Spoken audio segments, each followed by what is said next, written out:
and measure them and use a protractor for the angles. Okay, number 1. This is an example. You had to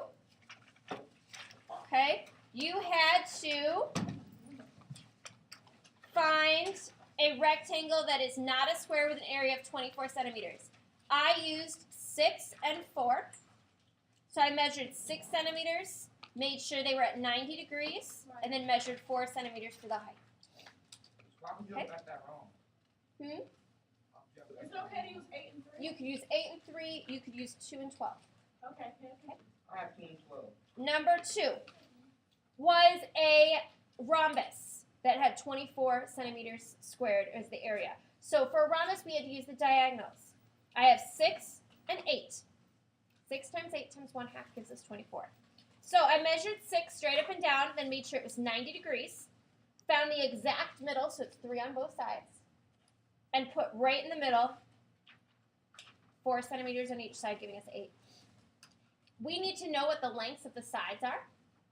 Okay, so we can use a right triangle that's 3, 4, where the hypotenuse is x, finding out that the hypotenuse, using Pythagorean theorem, is 5 centimeters.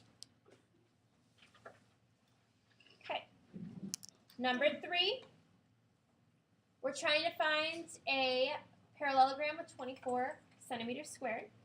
Okay, so the bottom is 6, and the height is 4. So this is slightly different than your rectangle because we don't want it at 90 degrees. So I measured 6.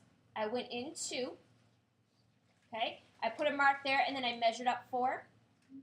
Then making sure it was parallel to my other line, measured 6 and connected it, and then we know that all these sides, opposite sides, are congruent and parallel.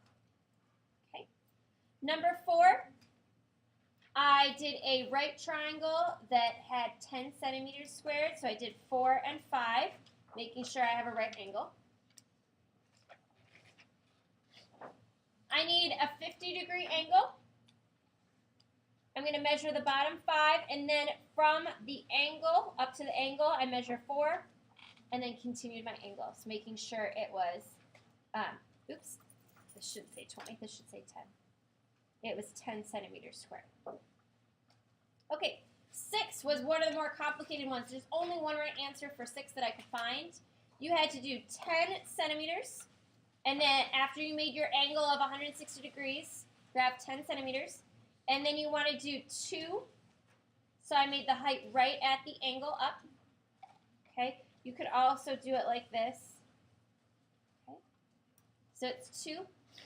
And then I am going to expand my line here until it will meet this line here. Okay. Most complicated one, the square. Okay, we are going to use rhombus, like a rhombus, to figure it out. So we do 1/2 diagonal 1 times diagonal 2 equals 18, where the diagonals have to be equal, so they must both be 6. So I'm going to draw a line that's 6, find the exact middle of 3, make a 90-degree angle, and then draw my other diagonal where it's 3 on each side, because we know diagonals bisect each other. And then I'm going to continue my lines down the side. Now, to figure out the lines, the sides of your square, you can simply use 45, 45, 90 triangles. This is a right triangle, so we have 3, 3, so it's 3 square root 2. And if you put 3 square root 2 into your calculator, it is the same as 18 square root, the square root of 18. Okay? Square root of 18 is not 9. It's 4.2 something. Yeah, I can tell you when it is. Because remember, it's not divided by 2. Okay? All right, I am going to stop recording, and we're going to talk about areas. I am on Instagram at CXRX_. Ooh, thank you.